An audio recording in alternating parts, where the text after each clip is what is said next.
listening to the Full Gambit podcast with J. Michael Phoenix. Straight talk. No BS. No BS. Inviting you to get off your ass and talk to somebody.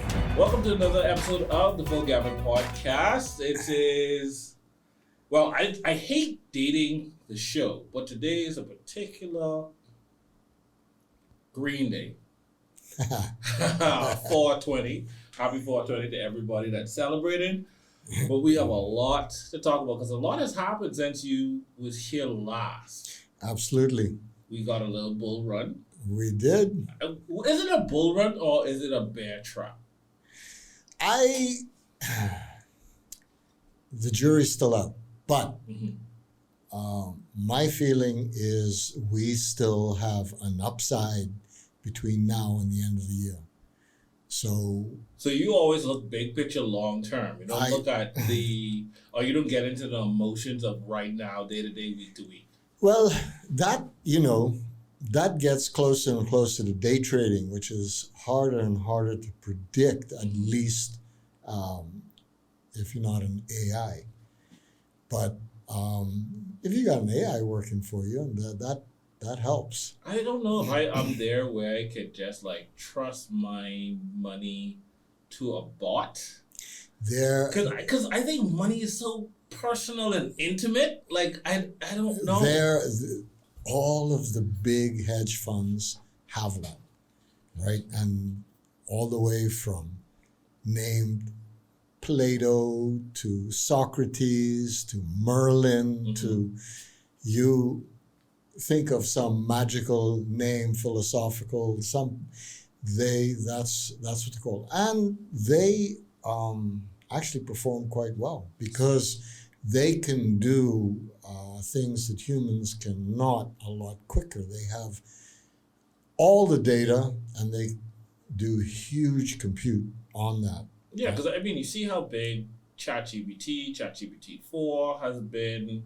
Everybody is saying, oh, you can make this amount of money with this AI. I see the subscriptions out now. I think it's $20 a month. Right. So if the big hedge fund has been using this. Yeah, for years. What's the next step for them as it becomes more retail and the everyday Joe guy has access to it?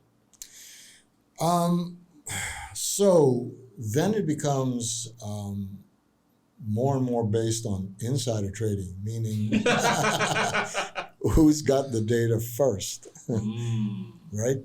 And so, there's even been there's a client that I had who was a mathematician, actually a brilliant guy who made a lot of money in the stock market. And what he tried to do was set up his computer servers as close to the information exchange as possible. So he could have a millisecond ahead of the others. Really? Yeah.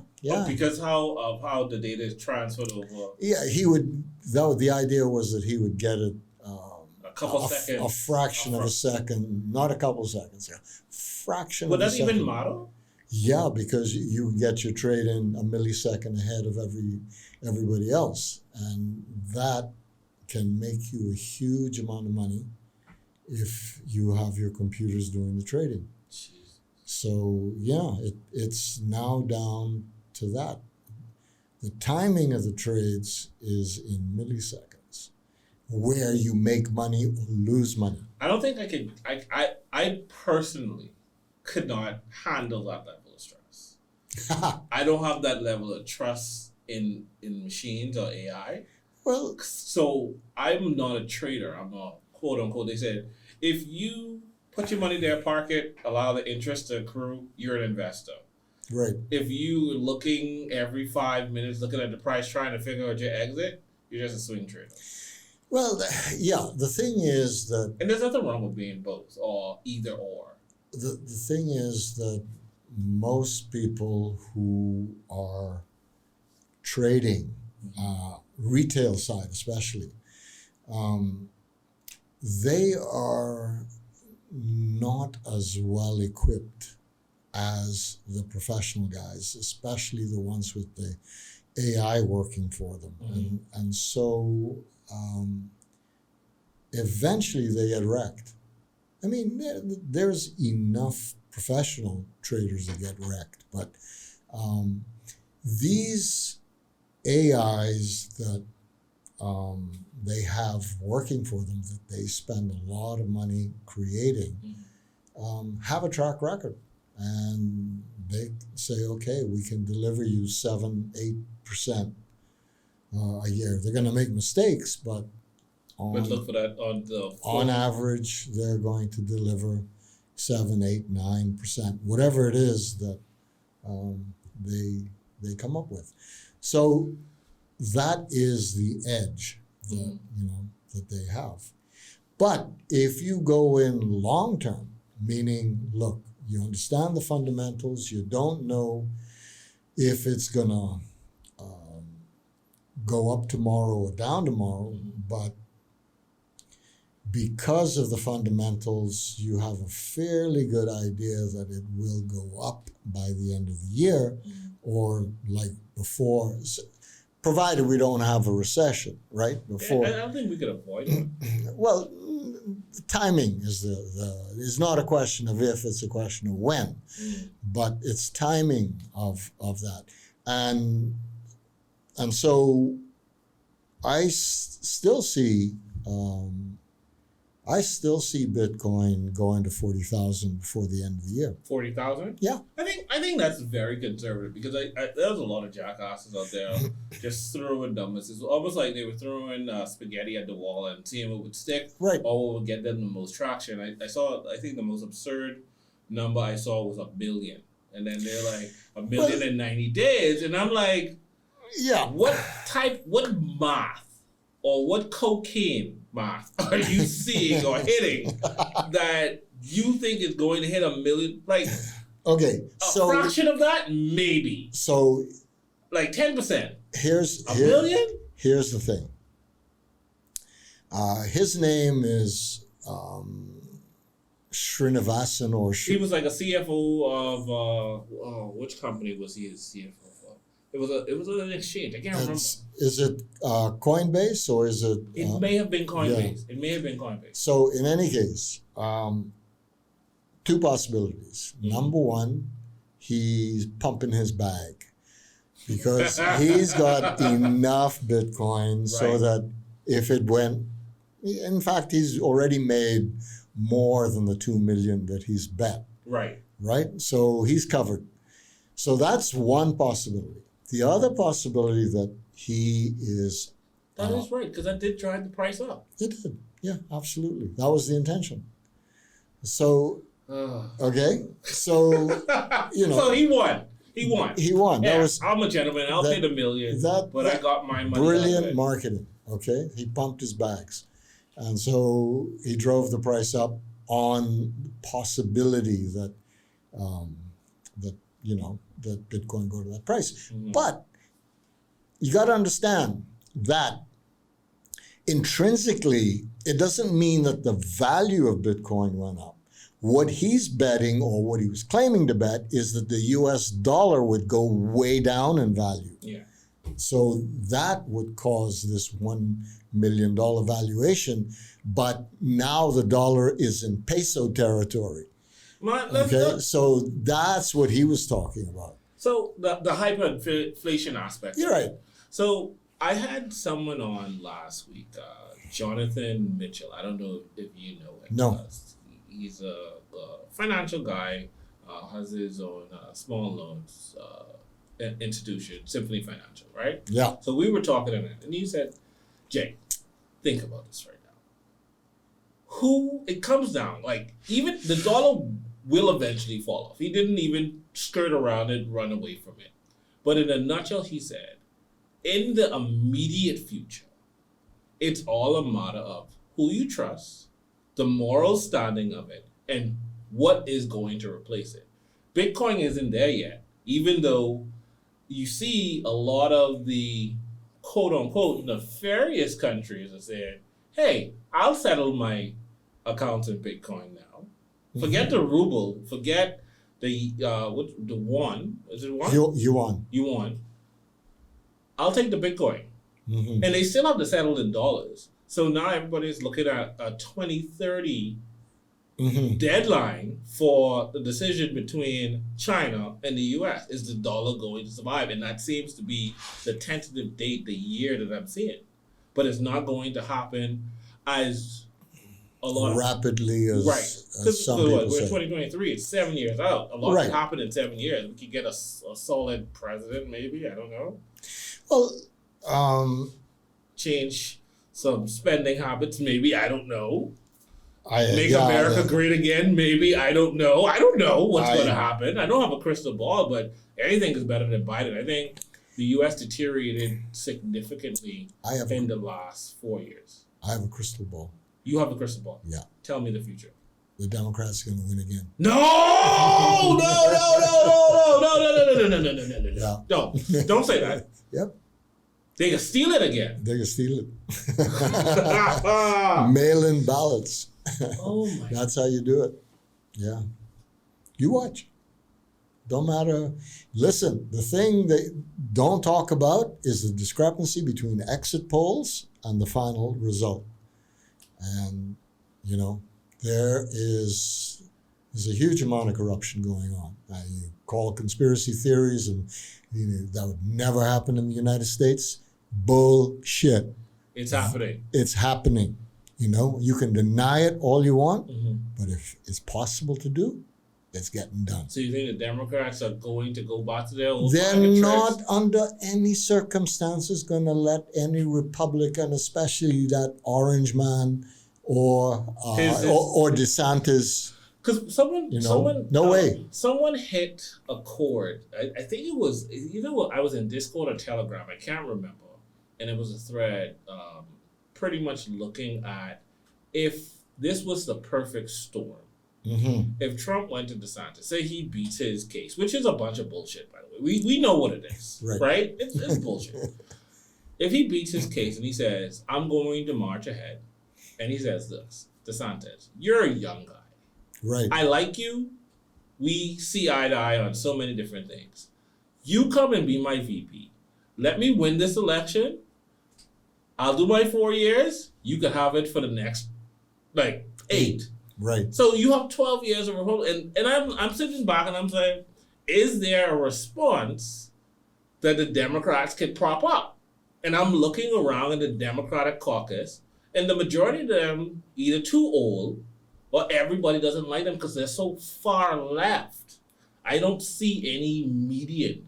People keep saying Michelle Obama, but she said she's not interested. Right. No one likes Hillary. We don't want to see Hillary Trump Part 2. Right. So the Democrats cheat again. Kennedy is very popular as far as the popular vote goes, but he comes with a lot of conspiracy theories all around him. You know, he's with his family, anti-vaccine. He's anti-vaccine. Huge. Yeah. I don't know. I didn't know he. Absolutely. I haven't been following. He's an environmentalist. He's anti-vaccine. He's anti-big money. He's anti-Wall Street. He's a perfect candidate, but not for the Democrats. Not for the Republicans either. Really? No, because he's anti-big business. He's, he's like a Bernie Sanders, but worse. Oh. But traditionally there's been a huge popularity about him, but the media now portrays him, or has since COVID portrayed him as a nutcase because he's anti-vaccine. He's talking about the vaccine injuries. He's talking about the corruption within the pharmaceutical industry, and which is true. It's not. He wasn't crazy. That's not something you talk about. No, you're not allowed to say that's true. Give me a break. On mainstream media, we don't discuss that. Especially if the segment is sponsored by Pfizer. Yeah, absolutely. So we're in a situation where he's not going to be allowed to become the candidate. I don't see. I mean, with Biden saying that he's going to run again, it's going to be a bloody primary. I don't know how they're going to prop him up to let him make all those dates. I have no clue how he's still functioning. He mentally, and Kamala isn't no big help to him. Mentally, he's a disaster. He's bumbling every I don't know how you made it this far as correct. Yeah. So I mean, it's almost like I have no clue, but somehow they're keeping him alive. It's almost like he's a flipping zombie. But anyway, it is what it is. Yeah, I don't see him coming out of. I don't see him as being running again. And so it doesn't make sense. They will have someone replacement. Who? I have no clue. Yeah. I think the Republicans are set up a little bit more with personalities for viable options, better than and that's a dangerous thing, especially when you think about. Well, it's not a dangerous thing. It's a good thing for the Republicans because they have a succession plan. It seems as if, and the Democrats are in the wilderness. You had Yes We Can, and then you had Joe Biden that pretty much destroyed every single thing. I mean, momentum. His popularity is in the toilet, and it continues to sink further. So, they roll him out again. I mean,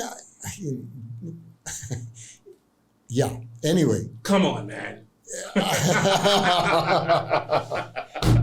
So, I don't think they can. The economy is too iffy. Well, we're probably going to be in a full-blown recession by the time the elections roll around. So that is going to be even more fuel in the fire as far as roasting Biden's ass, because they will absolutely hate him by this the real populace, not what's portrayed on television. Because correct. There's a divide. Because someone again on Twitter. This person commented on you. Are you familiar with the Daily Show? Yeah. You see how much more liberal it's become since COVID. Yeah, absolutely. It's ridiculous, and I love that show. What Jon Stewart did before turning it over to Trevor, and now they're in this limbo. Trevor dipped out. I don't know why he quit. That was such a good gig. Yeah, I don't know. I mean, I do like the interview Jon Stewart had with the Deputy Director of Defense. I didn't see that one. Oh, it's good. It's really good because this year they could not account for $3.6 trillion unaccounted for. Again? Yeah, again. They failed. This is the fifth audit they've failed in a row. So, what was the figure before 9/11? How much did they lose misaccounted before 9/11? It was the entire when what's his name, the Bush's chief of defense, he was the one who it was around $3 trillion cumulative up until that point. Oh, okay. We're talking about another 3.6 trillion in a year. Hold on. Wait. Yeah, not in a year. 3.6 trillion at the moment is unaccounted for from the last audit. And I don't know when the last audit was. Yeah. It's certainly not 1 year. But okay. Yeah. But the point is that money is missing. It's gone. And then again, that's not accurate because 60% is not accounted for. 40% is. Hold on. So it's something like 2.4 trillion or 2 point some trillion that is Unaccounted for. Unaccounted for. Is that one of their little fancy ways? Because you have your straight up operations and you have your black book operations, things that you don't want to be public because you need it to be an element of surprise, things that you do for national security. The thing is that Jon Stewart said to her, look, from the public perspective, it appears that there is waste and fraud taking place within. Of course. And It's she got mad at him. For what? For saying that. And she said, you don't know what an audit is. Do you understand what an audit is? She asked George Stewart. Yeah. She said, he says, well, I think I do, but educate me, if I don't really understand it. And so she went on saying that, they just don't know where the money went. And he said, excuse me, but... Fraud, theft. To me, misappropriation. To the common person, that is fucking fraud. That is corruption in the Department of Defense. $2 trillion unaccounted for. That's insane. So that's how, and it went viral because, he unloaded on her. So people are getting fed up, with the corruption, with the bullshit, because it's so blatant. It's become absolutely. They used to at least try to hide it. Right. They used to at least pretend it wasn't there. Now, then they don't give a shit anymore. Right. Because at the end of the day, who's gonna stop me? Exactly. No one has agency anymore. There's no way to put an end to this, to put a stop to this, because I'm not sure exactly why they think that they're untouchable, but it would have to be that... Too big to fail. Too big to fail, too big to prosecute. Yeah. No judge... I've rigged the system. No judge would dare to go against this machine. I don't know. I mean, so in any case, we have a situation where there's absolute corruption. $2 trillion though. That's not a. More than two, but whatever. Yeah, unaccounted for.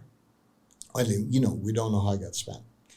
So, and the taxpayer is the one getting the squeeze, holding the bag. They're the ones who getting squeezed for this money. Absolutely. Because isn't there going to be? I think Yellen was presenting before either Congress or the Senate. I can't remember which house. Yellen, and they were talking and challenging her on the tax increase that the Biden administration was posing, and she was so casual about it, like, hey, you really not much. Like, let's just play this down. Right. But yeah, I see the average man continuously getting squeezed, and when you think about it, it's literally theft, because you pay taxes on your wages, you pay taxes, sales tax, you barely get any return, and then you can't see where it's going, because now your country is crumbling before your eyes. Roads, bridges, like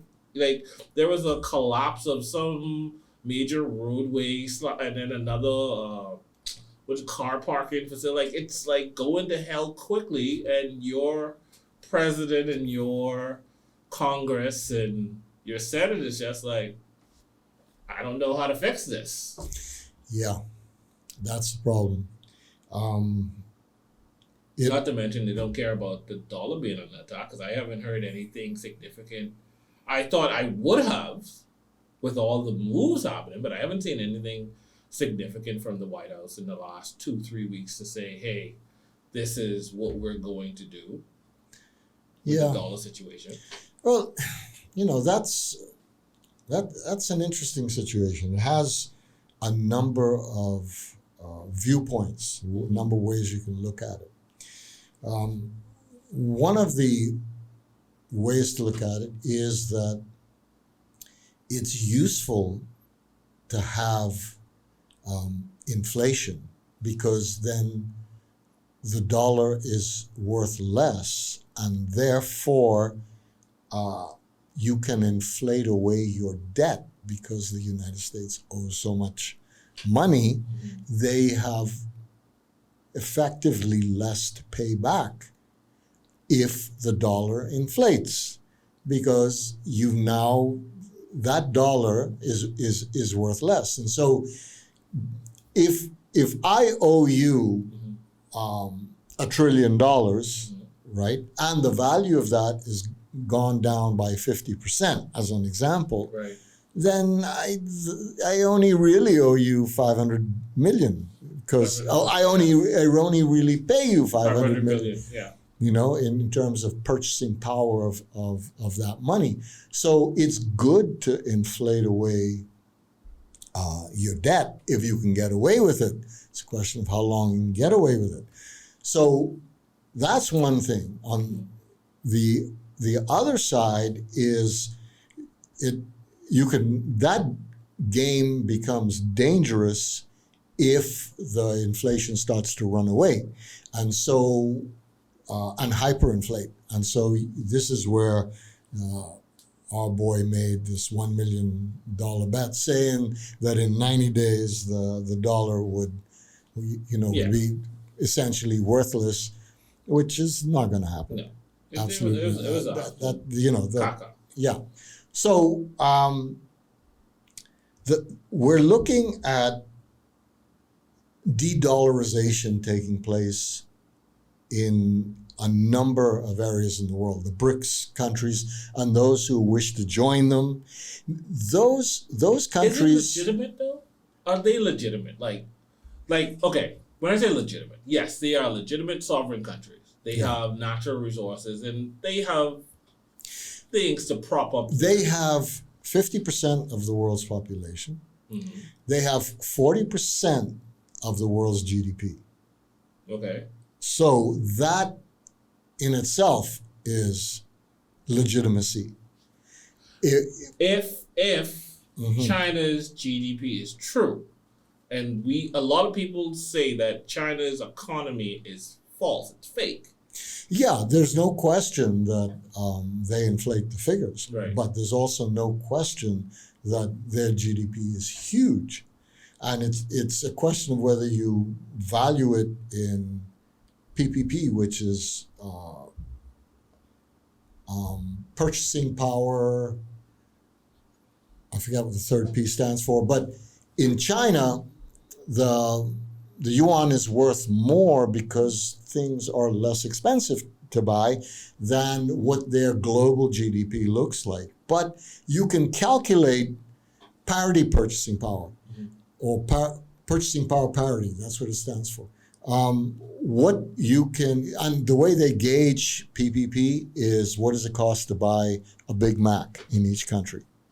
Because what? Yeah, hold on. McDonald's is a part of the formula? Huge, yeah, because that is the commodity that is common in all countries. So Big Mac is the commodity that is common in all countries. So you can judge by what that Big Mac costs, how far your yuan, dollar, peso will stretch, right? Whatever currency you happen to be using. And so this is what they call purchasing power parity. Okay. And that is quite different from your actual GDP, because China's actual GDP is considerably lower than they purport. Than they purport. But in any case, there's no question that it's still huge. It's still huge, and it's the number 2 economy in the world. For right now. For right now, and it's unlikely it's going to go down. I think the person that wins out of this entire situation continues to be Russia, right? Mm-hmm. I think they have the most to gain out of it. They because China is looking for They played a long game. So they play these long proxy wars, economic war situation. I'm going to like sabotage. And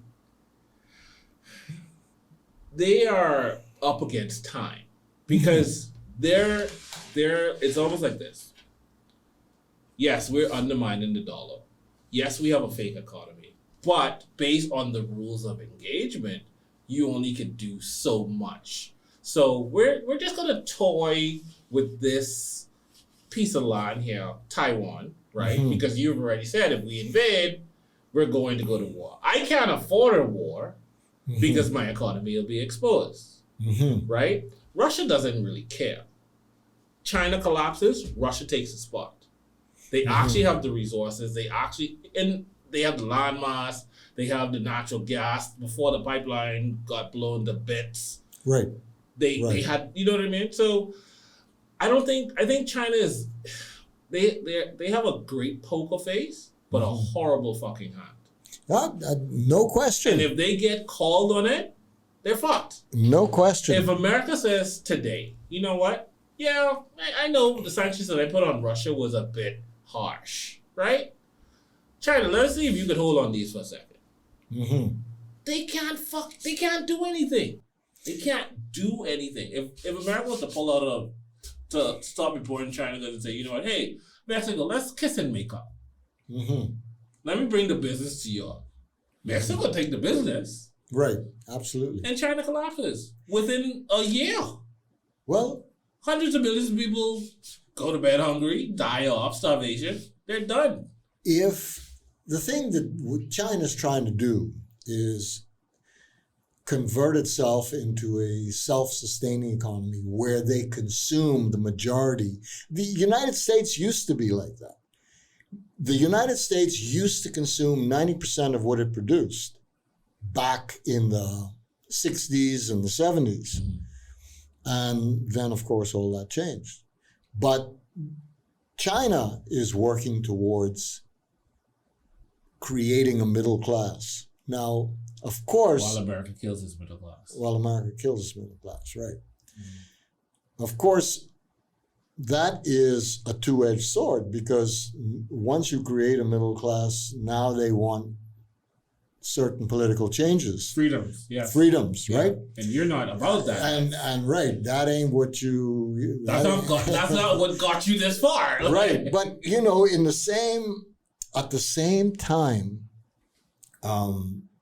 China realizes that communism is a dead end. It is an absolute dead end economically. Now, you know, maybe socially you can control your people for a while until you can't anymore. If they get wealthy enough, given that you turn capitalism loose in the country. Similar to what happened with Hong Kong. Right. So it may be that, you know, China is only got a certain amount of time before things will have to change. Either they're going to go back to poverty or they're going to evolve. And we'll see which way it goes. Hopefully they will evolve and overthrow. Look at that! Look at the liberation. Let's get some liberation in China. Yeah. So back to Bitcoin. Bitcoin is, first of all, zoom out, long term, Bitcoin is going to 1 million. 10 years, 20 years, doesn't matter. Does it have to take that long? No, it doesn't. I'm just giving, you know. I need a little piece of the action, man. I want to spend that in real time. No, it's for your children. So, Bitcoin is destined to do well because it solves so many problems, because it is such hard money, and because the world is in such turmoil, right? So it will be perceived as a store of value more and more, as a hedge against inflation more and more. Mm-hmm. And so long term, it's going to be fine. But what's going to happen in the medium term, in the short term? So we have,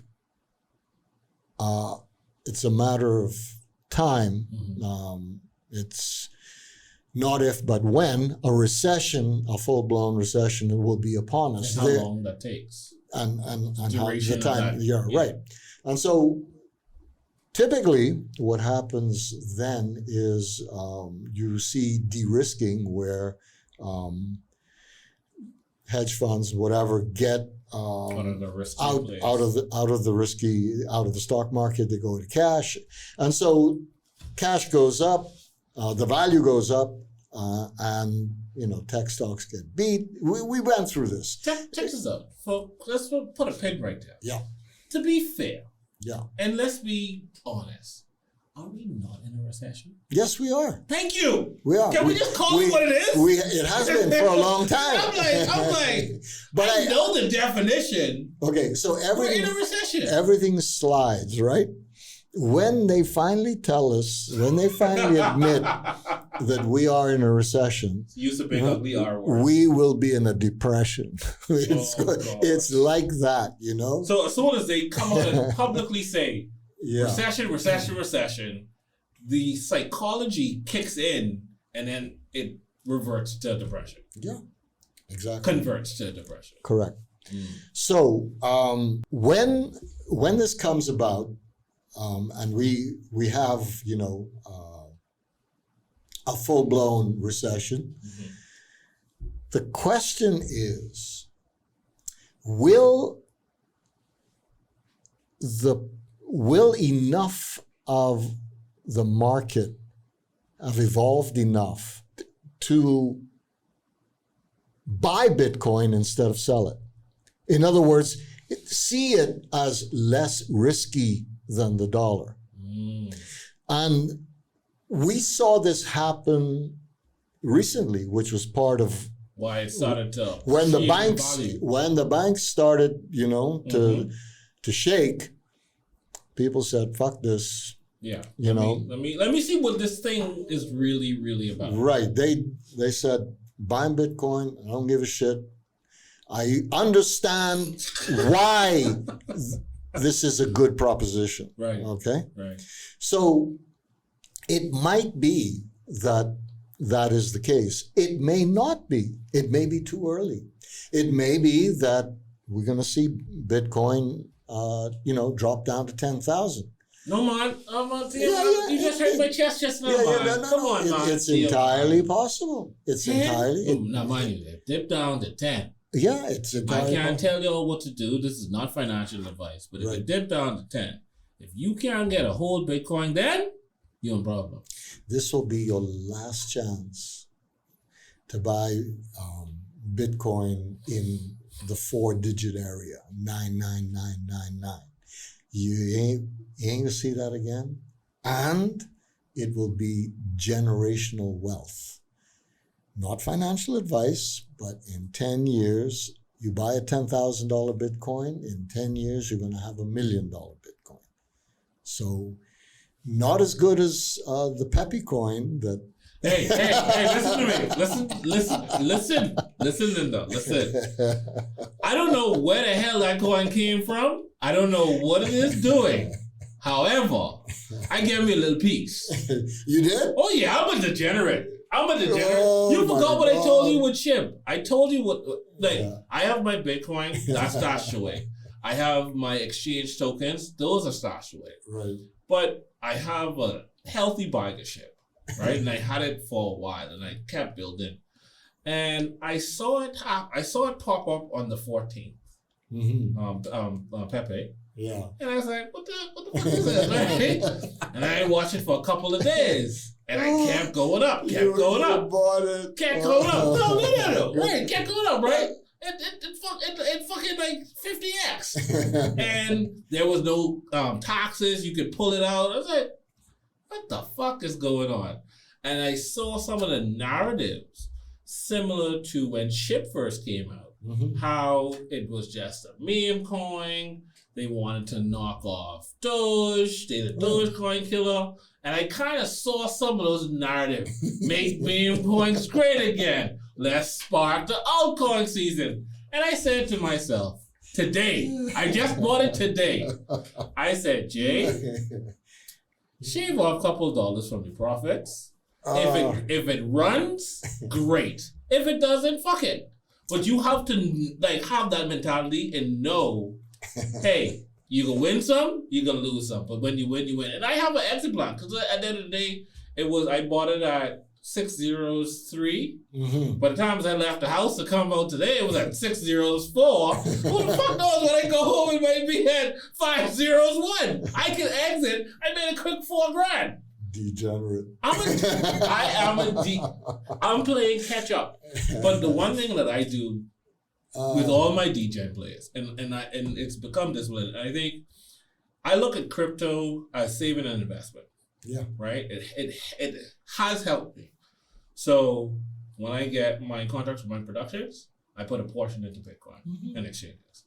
When I want to play my DGen players, when I see my profits, it goes into Bitcoin and my exchange stuff. So I move my DGen players into my blue chips. I'm not holding no deep. No. Pepe, with all due respect to you and your dev team and your people in the community, if you see certain zeros drop, just know Jay is dropping his fucking bike. Well, and I will cash out. I don't give a fuck what you go to. If you get to a penny, I don't give a shit. I am happy with the buy that I got and I can invest it into what I want.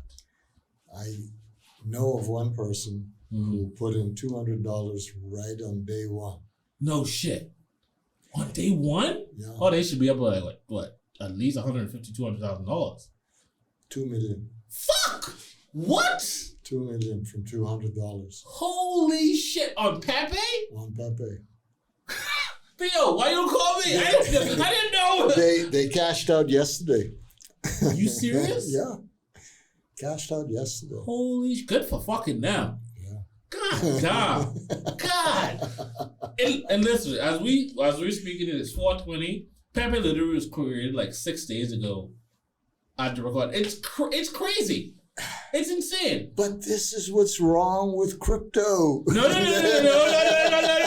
This is the immature bullshit you see in crypto. We need to get rid of this crap. Hey, listen.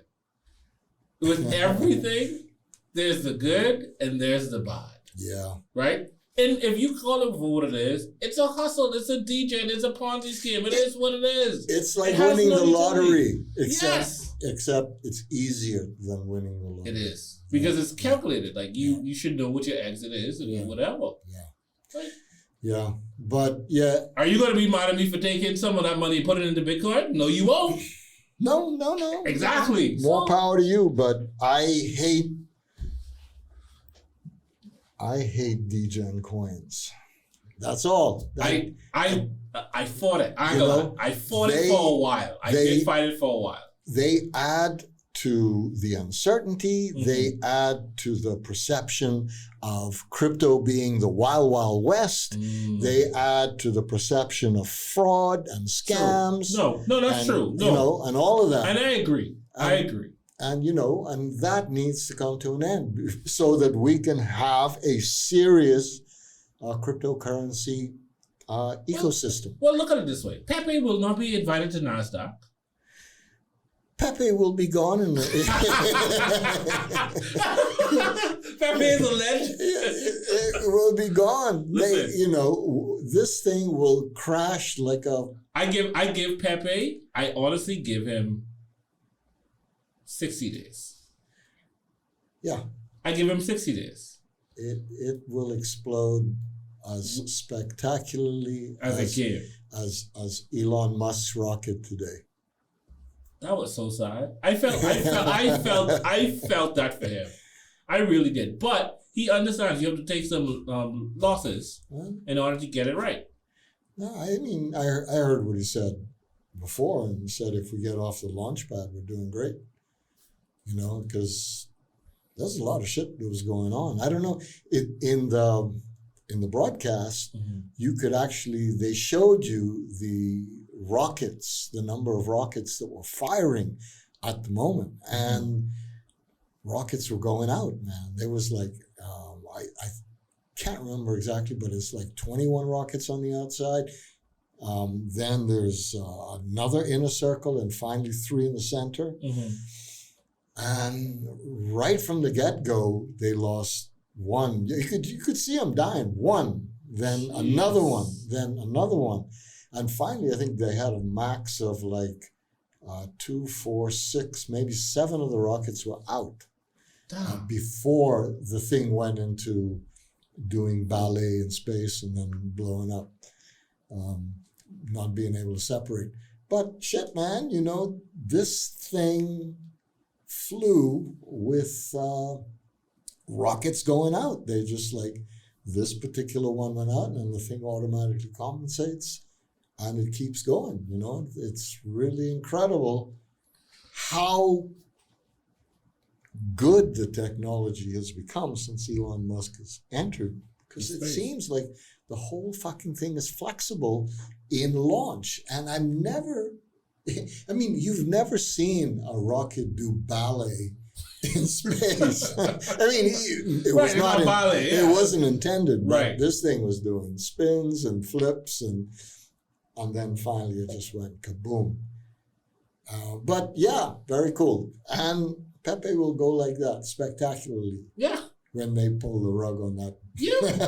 Hey, I always tell people, go in with your eyes wide open, have no expectations. For me, I shaved off some problems I had from last 2 years. Yeah. Okay. So it was good for me. Yeah. I play with house money. Okay. And don't bet the house on Pepe, people. Please, for God's sake, don't take your mortgage payment and go and buy Pepe. Look, it's really not much worse than going to a web shop and putting your salary on, right? Buying some numbers, yeah. So buying numbers is as degen as this. And you probably have a better chance of a return with something like Pepe. Or, you know. You know what? As soon as I go home, I bet you Pepe can eat a 0.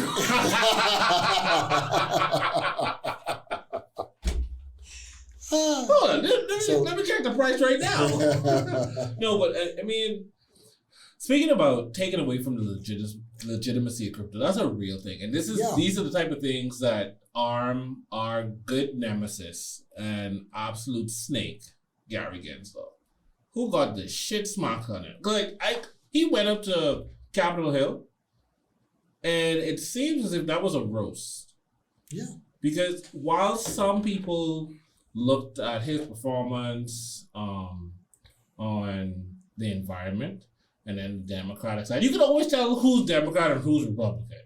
Because a lot of people like applauding him and thanking him for coming and gave him the little softball questions. And the hard-nosed Republicans is like, you're a failure. You oversaw 2 of the biggest failures in crypto since you took over. You met with Sam Bankman-Fried and didn't realize they was running a whole $1 billion company on QuickBooks.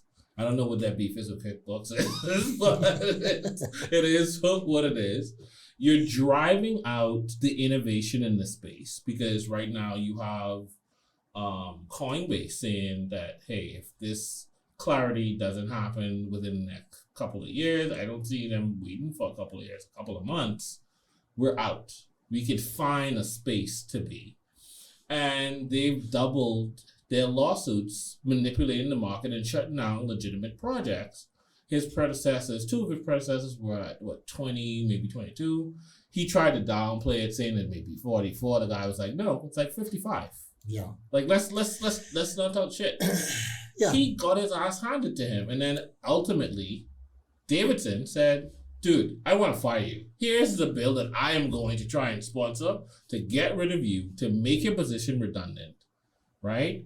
And introduce a new system where no former chairs are eligible for this job because you're all full of shit. Right. I can get down with it, but as we spoke before coming on, it's not practical. It's not going to happen. It's not going to happen. Because Uncle Biden isn't going Big Joe. Gary Gensler is doing exactly what he's supposed to be doing.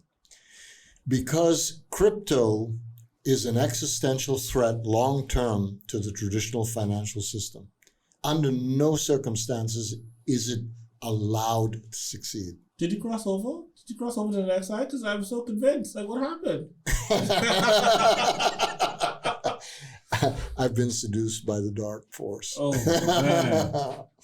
No, that is the situation. Yeah. And so Gensler is well protected. Nothing's going to happen to him, even though he's fucking up innovation, even though he's driving it off to other countries. Yeah. But then again, don't think for a minute that China is going to be all embracing with crypto, because it presents the same existential threat to the yuan that it does to the dollar. Dubai. Yeah. They open their doors. Look, okay, so countries like El Salvador and others that will follow will say, okay, well, we don't care because we don't have we're not in the superpower race. We don't have a horse in that race. So we're happy with just having Bitcoin. And so there will be the smaller countries that will become more powerful as Bitcoin becomes more valuable. Wake up Bahamas. Yes, wake up Bahamas, but Bahamas won't wake up because we're so up. Our head is so deeply up the ass of the United States that we cannot see forest for the trees. We are doomed to follow the path of the United States, and it will come back to haunt us. We're going to be a banana republic before this is all over, unless, we start to... We need to think for ourselves, for our own survival. We need to shore up our prospects with gold and Bitcoin. So we need to stop thinking that the U.S. will always be the world's superpower, the world's reserve currency. So while we have a half, because what do we have in reserves? We have about $500 million in reserves. Somewhere around there. So we should start buying. We should start buying gold and Bitcoin. I would definitely be doing that if I was in that position. But of course, that takes balls. Okay, right now, because the budget year is coming up for us. So our budget year starts in July. So the budget debate is coming up. And I'm sure some of my peers, my colleagues, my friends in Parliament, they watch the podcast every now and again. Oh, yeah? So this is a message for y'all. Cool. What number would you say, as a test, right, would you say is a good toe dipping? Nothing to freak anybody out, right? And our friends at the central bank, because they're the ones who would have to do it. How much would you buy? 100 million. Theo. 100 million. Theo. Yeah. I thought we were going to ease ourselves into this, man. Look, 100 million first shot right now at this current price. On hold. 100 million and hold. 100 million and hold. Let me do some sideways math. Let's do some sideways math right now. So, you're going to get a 30x in less than 10 years. So 100 million becomes $30 billion. $3 billion. No, really? Yes. Yeah, because no. If you do a 30x with 100, it's $3 billion. $3 billion. So not enough to kill the debt. That's nothing, right? But it's solid. So let's say this. Yeah. I mean, we waste about $100 million a year doing garbage anyway. Correct. So let's just say, let's put away $100 million per year. Yeah, shave 10% off each ministry and buy Bitcoin.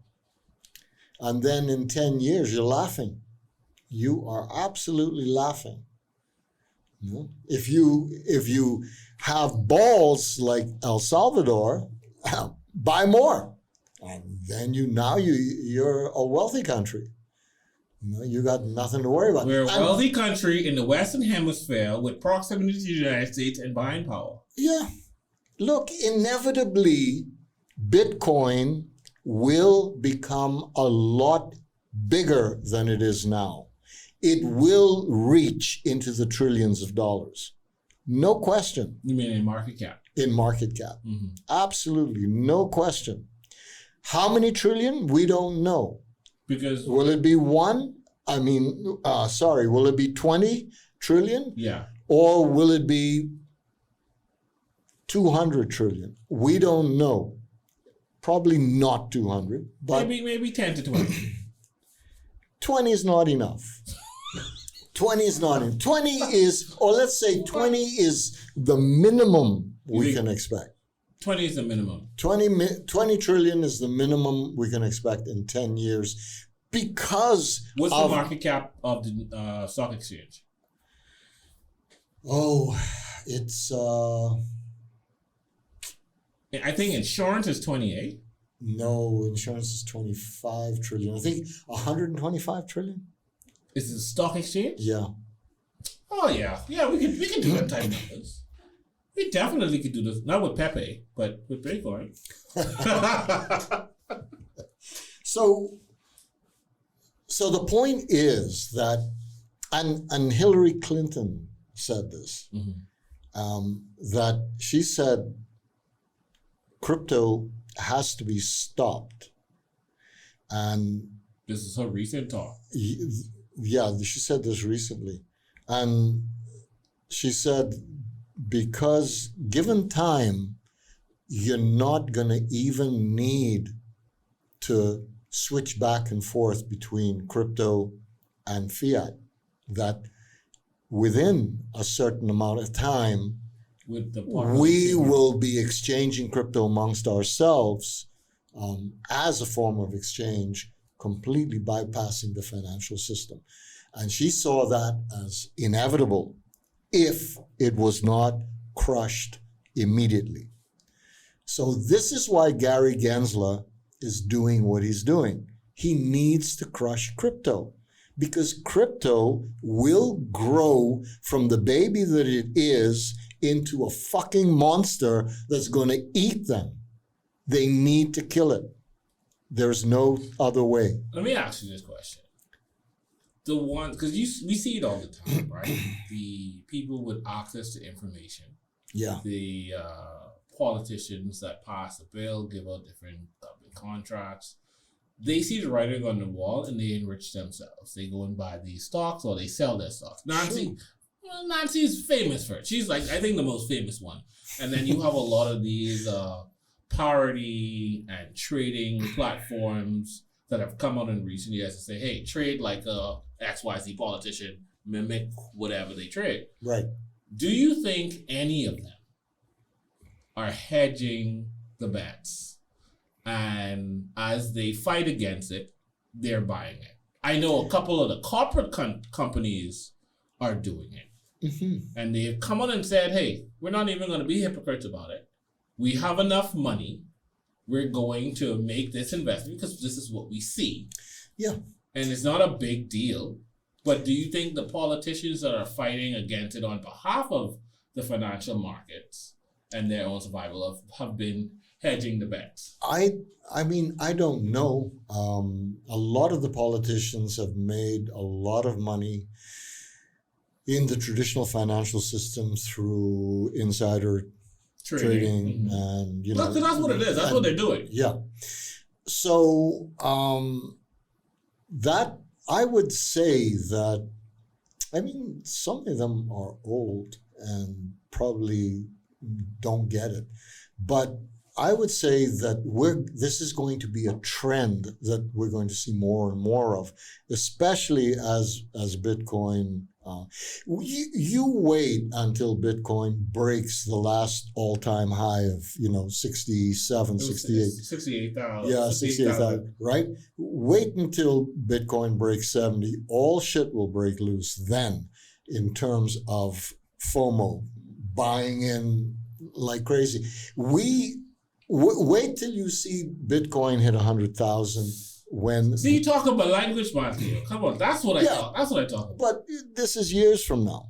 70 all-time high is. Look, we're gonna go through some serious shit before we get to that. I think the rest of the year is going to be. We're going to continue to be the SEC's punching bag. Yeah. Because every time there's something good, there's some bullshit. Right. And you saw FTX and they coming back, right? Yeah. So I will look for a retracement. I don't know if it goes all the way to the teens like it did.